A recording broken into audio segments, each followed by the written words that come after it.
Greetings, my name is Yolula from South Africa, representing Hind Primary School. All around the world, we have been living in fear all the time. Life has been very difficult and terrible ever since gender-based violence has started. Women and children have always experienced physical violence all the days of their lives. There is always unacceptable behavior such as slapping, pushing, shoving that might be considered in domestic violence. My fellow people, women and children are crying for protection. We need to stop this torture. Have you heard that over the last few decades, the nation has made progress in addressing the violence and abuse of women and children? Despite this progress, threats to women's economic health, security, civic engagement,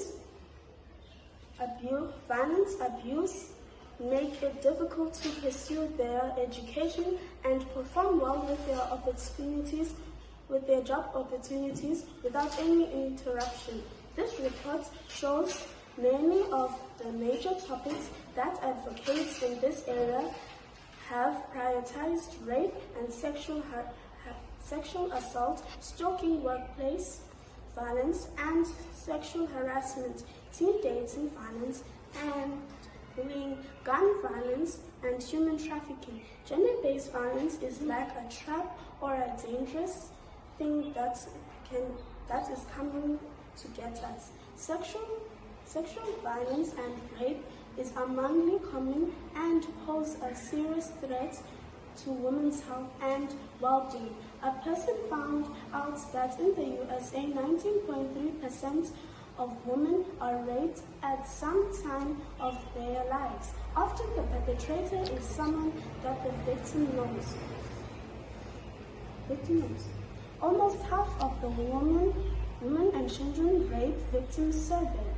One person said they had at least one perpetrator who was an intimate partner.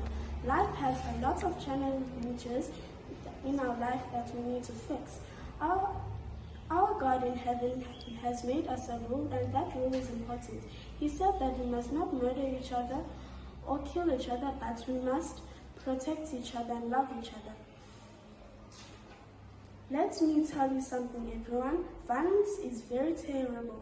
You must stop and think what will happen if gender-based violence still continued. Enough is enough. Stop. Violence is never the answer. Something it is to everything, but it is not. Let us help each other to stop this terrible torture. If gender-based violence ends, we are all going to finally be free. My name is Fatima Zahra Sabji, and today I will be presenting to you my speech about a new harmony. We are living in a time of global crisis, a crisis far beyond the pandemic, a crisis that will have longer and wider-ranging consequences than the COVID-19 pandemic. I am of course talking about the triple planetary crisis of climate change, nature, and biodiversity loss, which includes threatening and the endangering of wildlife, and pollution and waste.